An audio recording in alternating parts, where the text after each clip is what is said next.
চুরি করলে তোমার হাত কেটে নেওয়া হবে, তুমি যদি জেনা করো তাহলে রজম করা হবে। রাষ্ট্রে ইসলাম মানে মানুষ বুঝেছে বাধ্যতামূলক সালাত আদায় করানো হবে, বাধ্যতামূলক পর্দা করানো হবে। ফলত মানুষ যেহেতু ঠিকমতো সালাত পড়তে চায় না, ঠিকমতো পর্দা করতে চায় না, এই জন্য মানুষ এটাও চায় না যে রাষ্ট্রে ইসলাম ক্ষমতায় আসুক।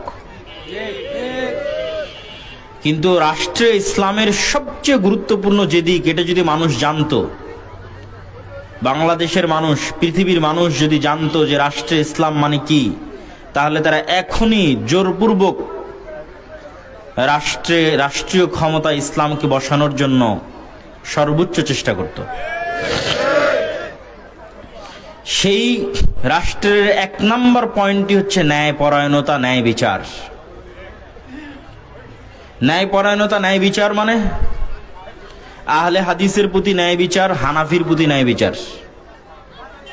ন্যায়পরায়ণতা, ন্যায় বিচার মানে মুসলিমের প্রতি ন্যায়পরায়ণতা, ন্যায় বিচার, হিন্দুর প্রতি ন্যায়পরায়ণতা, ন্যায় বিচার। ন্যায়পরায়ণতা, ন্যায় বিচার মানে গরিবের প্রতি ন্যায়পরায়ণতা, ন্যায় বিচার, ধনীর প্রতি ন্যায়পরায়ণতা, ন্যায় বিচার। ন্যায়পরায়ণতা, ন্যায় বিচার মানে নারীর প্রতি ন্যায় বিচার, পুরুষের প্রতি ন্যায় বিচার।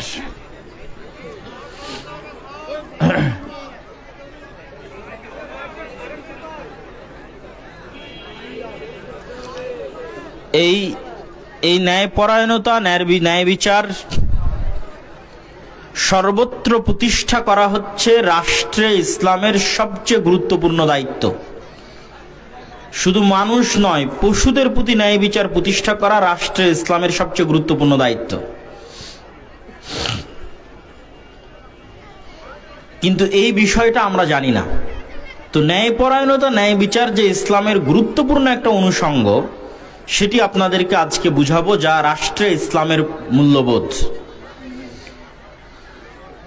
রাসূলুল্লাহ সাল্লাল্লাহু আলাইহি ওয়াসাল্লাম বলেন, সাবআতু ইউদিল্লুহুমুল্লাহ ইয়াওমা লা দিল্লা ইল্লা দিল্লুহ।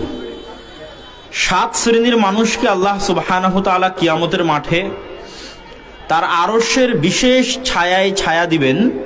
যার প্রথম শ্রেণী হচ্ছে ইমামুন আদিল, ন্যায় বিচারক, দায়িত্বশীল।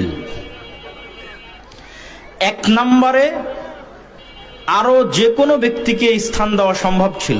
তাহাজ্জুদ গুজার, নফল সিয়াম পালনকারী, যে কোনো অসংখ্য পয়েন্ট ছিল যাদেরকে স্থান দেওয়া সম্ভব ছিল। আল্লাহ এবং আল্লাহর রাসূল সর্বপ্রথম স্থান দিলেন যে দায়িত্ব পালনে ন্যায়পরায়ণ। শুধু ন্যায়পরায়ণ প্রধানমন্ত্রী, ন্যায়পরায়ণ প্রধান উপদেষ্টা না, ন্যায়পরায়ণ প্রিন্সিপাল, ন্যায়পরায়ণ প্রধান শিক্ষক, ন্যায়পরায়ণ চেয়ারম্যান, ন্যায়পরায়ণ এমপি, মন্ত্রী, ন্যায়পরায়ণ AC land, sub registrar, OC, DC, সকল ক্ষেত্রে যে দায়িত্ব পালন করছে, ওই দায়িত্বে যে ন্যায়পরায়ণ, কঠিন কিয়ামতের মাঠে আল্লাহ সুবহানাহু ওয়া তাআলা তাকে বিশেষ ছায়া দিবেন।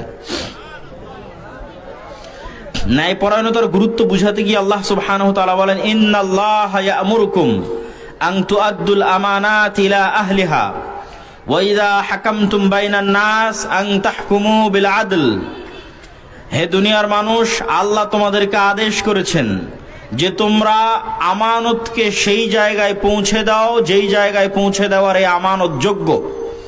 ওয়া আন তাহকুমু বিল আদল, আর মানুষের মধ্যে যখন তোমরা বিচার ফায়সালা করবে, ন্যায় পরায়ণতার সাথে বিচার ফায়সালা করো। আল্লাহ সুবহানাহু ওয়া তাআলার আদেশ, প্রত্যেক যে জিনিস যে জায়গায় রাখার যোগ্য সেটিকে সে জায়গায় রাখো। যাকে যতটুকু সম্মান দেওয়ার যোগ্য তাকে ততটুকু সম্মান দাও, যে যতটুকু পাওয়ার হক তাকে ততটুকু হক দাও। আর মানুষের মধ্যে যখন বিচার ফায়সালা করবে তখন কি করো? তখন ন্যায় বিচার প্রতিষ্ঠা করো।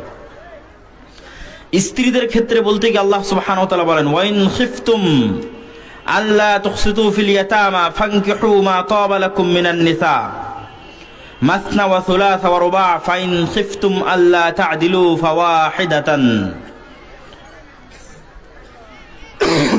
তোমরা তোমাদের স্ত্রীদের ক্ষেত্রে ন্যায় পরায়ণতা, ন্যায় বিচার প্রতিষ্ঠা করো।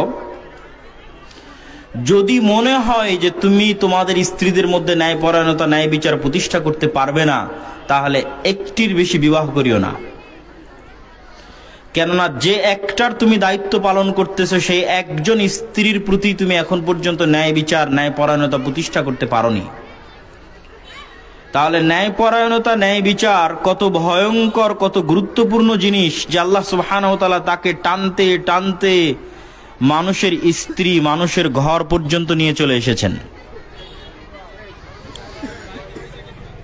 শুধু তাই নয়, মানুষের সন্তান সন্ততির ক্ষেত্রে রাসূলুল্লাহ সাল্লাল্লাহু আলাইহি ওয়াসাল্লাম বলেন, ফাত্তাকুল্লাহ ওয়াদিলু বাইনা আওলাদিকুম, তোমরা আল্লাহকে ভয় করো আর নিজ নিজ সন্তানের মধ্যে ন্যায় বিচার প্রতিষ্ঠা করো।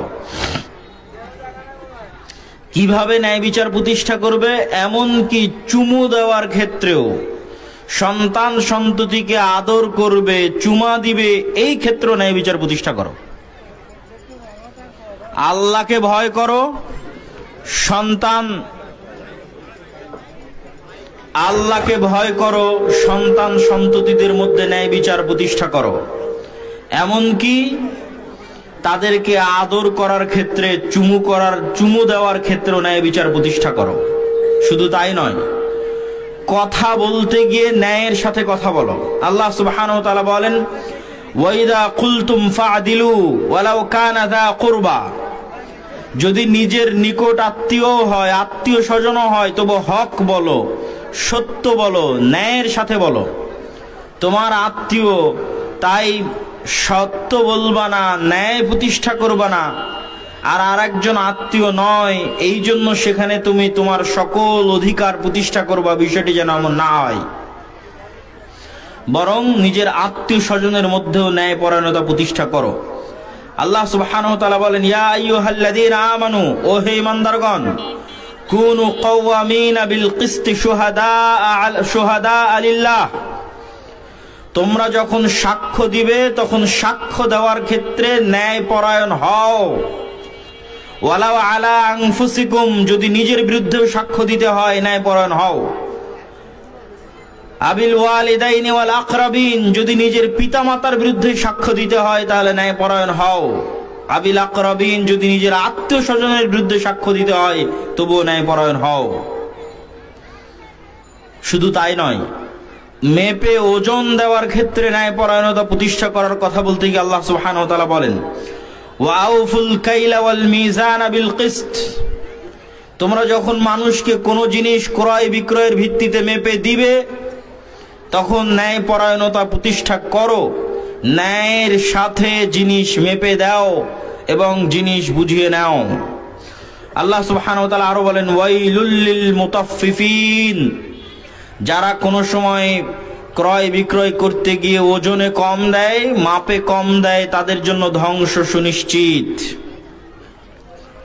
শুধু তাই নয়, আল্লাহ সুবহানাহু ওয়া তাআলা যারা আমাদের মতের বিরুদ্ধে, যেমন যখন আয়াত অবতীর্ণ হয়েছে তখন মুসলমানদের বিরুদ্ধে যারা, আজকে আপনি যাকে নিজের বিরুদ্ধে মনে করেন না কেন, মাযহাব মাসলাক নির্বিশেষে, ধর্ম বর্ণ নির্বিশেষে যাকেই মনে করছে না সে আপনার শত্রু, তার বিষয়েও ন্যায় প্রতিষ্ঠা করার কথা বলতে গিয়ে আল্লাহ বলেন, ইয়া আইয়ুহাল্লাযীনা আমানু কুনু কাওয়ামিনা লিল্লাহি শুহাদা বিল কিসত ওয়ালা ইয়াজরিমান্নাকুম শানআনু কওমিন আলা আল্লা তা'দিলু, হে ঈমানদারগণ, নির্দিষ্ট কোনো ব্যক্তির প্রতি তোমার অন্তরে যে রাগ আছে, নির্দিষ্ট কোনো গোত্রের প্রতি, ধর্মের প্রতি, বর্ণের প্রতি, দলের প্রতি তোমার অন্তরে যে ক্ষোভ আছে, এই ক্ষোভ যেন তোমাকে এমন কিছু করতে উদ্বুদ্ধ না করে, লা ইয়াজরিমান্নাকুম শানআনু কওমিন আলা আল্লা তা'দিলু, নির্দিষ্ট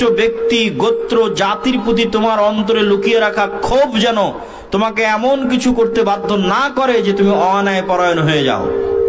আল্লাহ তা'দিলু, যে তুমি অন্যায় পরায়ণ হয়ে যাবে, এটা যেন না হয়। ই'দিলু, ন্যায় পরায়ণ হও। হুয়া আকরাবু লিত-তাকওয়া, এটি হচ্ছে তাকওয়া, আল্লাহ ভীরুর সবচেয়ে নিকটস্থ বিষয়। ওয়াত্তাকুল্লাহ, আর আল্লাহ সুবহানাহু ওয়া তাআলাকে ভয় করো। ইন্নাল্লাহা খাবীরুম বিমা তা'মালুন, আল্লাহ সুবহানাহু ওয়া তাআলা সকল কিছুই জানেন যা তোমরা করছো। সম্মানিত উপস্থিতি, এবার রাসূলুল্লাহ সাল্লাল্লাহু আলাইহি ওয়াসাল্লামের কিছু হাদিস দেখি। শুধু কোরআন থেকে দেখলাম, এবার কিছু হাদিস দেখি। আব্দুল্লাহ ইবনে ওমর রাদিয়াল্লাহু তাআলা আনহু থেকে বর্ণিত, তিনি বলেন রাসূল সাল্লাল্লাহু আলাইহি ওয়াসাল্লাম বলেছেন, ইন্নাল মুকসিতিনা ইনদাল্লাহ আলা মানাবির মিন নূর, যারা কিয়ামতে, যারা দুনিয়ার বুকে নিজ নিজ দায়িত্বে ন্যায়পরায়ণ ছিল।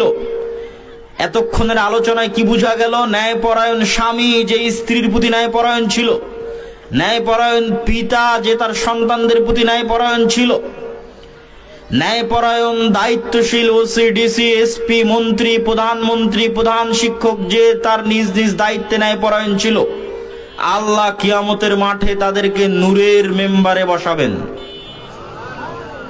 এবং আন ইয়ামিনির রহমান আযজা ওয়া জাল, আল্লাহ সুবহানাহু ওয়া তাআলার ডান পাশে বসাবেন। কারা? আল্লাযীনা ইয়াদিলুনা ফি হুকমিহিম ওয়া আহলিহিম, যারা নিজ নিজ দায়িত্বে, নিজ নিজ কথায়, নিজ নিজ পরিবারে, নিজ নিজ আত্মীয় স্বজনে ন্যায়পরায়ণ ছিল। আবু হুরায়রা রাদিয়াল্লাহু তাআলা আনহু থেকে বর্ণিত, তিনি বলেন রাসূল সাল্লাল্লাহু আলাইহি ওয়াসাল্লাম বলেছেন, আহলুল জান্নাতি সালাসা। আন ইয়াদ ইবনে হিমার রাদিয়াল্লাহু তাআলা আনহু থেকে বর্ণিত, তিনি বলেন রাসূল সাল্লাল্লাহু আলাইহি ওয়াসাল্লাম বলেছেন, জান্নাতের অধিবাসী হবে 3 শ্রেণীর মানুষ। খুবই গুরুত্বপূর্ণ হাদিস। জান্নাতের অধিবাসী হবে 3 শ্রেণীর মানুষ।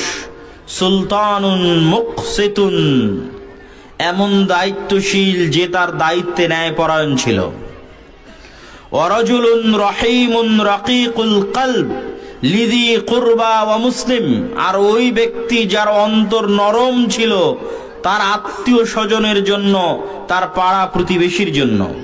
ওয়া আফিফুন মুতাআফফিফুন যু ইয়ালিন, আর যে ব্যক্তি যাবতীয় অপবিত্রতা থেকে নিজেকে পবিত্র রেখেছে। কি কি অপবিত্রতা? লজ্জা স্থানের অপবিত্রতা থেকে নিজেকে পবিত্র রেখেছে, ধন সম্পদের অপবিত্রতা থেকে নিজেকে পবিত্র রেখেছে। এই পয়েন্টের আলোচনা আমরা বক্তব্যের শেষের দিকে করব। তাহলে হাদিসে কি বোঝা গেল? জান্নাতের অধিবাসী হবে 3 শ্রেণীর মানুষ। তার 1 নাম্বার হচ্ছে যে ব্যক্তি তার নিজ দায়িত্বে ন্যায়পরায়ণ, তার পরিবারে হোক, সমাজে হোক, তার এলাকায় হোক, তার প্রতিষ্ঠানে হোক, দায়িত্বে ন্যায়পরায়ণ। 2, যার অন্তর নরম তার পাড়া প্রতিবেশী আত্মীয় স্বজনের জন্য। সম্মানিত উপস্থিতি, রাসূলুল্লাহ সাল্লাল্লাহু আলাইহি ওয়াসাল্লামের এই সমস্ত হাদিস এবং পবিত্র কোরআনের এই সমস্ত আয়াত আমাদের জন্য প্রমাণ করে যে ন্যায়পরায়ণতা ইসলামের অত্যন্ত গুরুত্বপূর্ণ একটি বিষয়। আর রাষ্ট্রে ইসলাম মানে সর্বপ্রথম হচ্ছে ন্যায়পরায়ণতা। রাষ্ট্রে ইসলাম মানে সর্বপ্রথম ন্যায়পরায়ণতা। দলিল, রাসূল সাল্লাল্লাহু আলাইহি ওয়াসাল্লাম বলেছেন, ততদিন পর্যন্ত কিয়ামত হবে না, লা তাকুমুস সাআহ হাত্তা ইয়ানজিলা ঈসা ইবনে মারইয়াম, যতদিন না মারিয়ামের ছেলে ঈসা পৃথিবীতে নেমে না আসছে ততদিন পর্যন্ত কিয়ামত হবে না।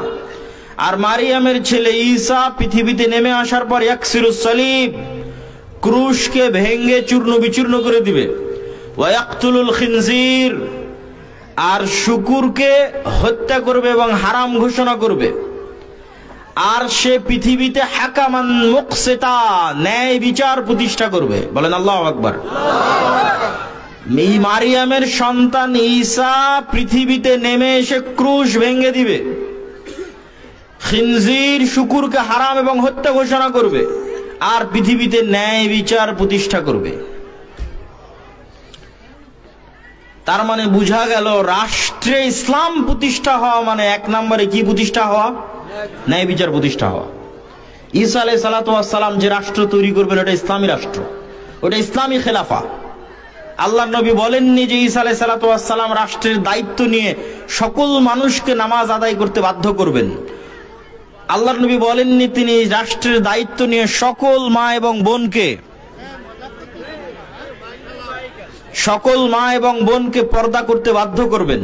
অবশ্যই এগুলো ইসলামের গুরুত্বপূর্ণ বিষয়, ব্যক্তিগত এবং রাষ্ট্রীয় জীবনেরই বিষয়, কিন্তু রাষ্ট্রে ইসলাম মানে এক নম্বরে এগুলো নয়। রাষ্ট্রে ইসলাম মানে এক নম্বরে আপনি ন্যায় বিচার প্রতিষ্ঠা করতে পারছেন কিনা, এটা হলো ইসলামী রাষ্ট্র। ন্যায় বিচার প্রতিষ্ঠা করতে পেরেছেন, আপনি ইসলামী রাষ্ট্র প্রতিষ্ঠা করতে পেরেছেন। ন্যায় বিচার প্রতিষ্ঠা করতে পারেননি, ইসলামী রাষ্ট্র প্রতিষ্ঠা করতে পারেননি। এতটুকু যখন স্পষ্ট, তখন এবার আপনাদের নিকটে প্রশ্ন, আমরা যদি রাষ্ট্রে ইসলাম প্রতিষ্ঠা করতে চাই, তাহলে বোঝা গেল, এই লম্বা আলোচনায় স্পষ্টভাবে বোঝা গেল, রাষ্ট্রে ইসলাম মানে এক নম্বর ন্যায়পরায়ণতা, ন্যায় বিচার।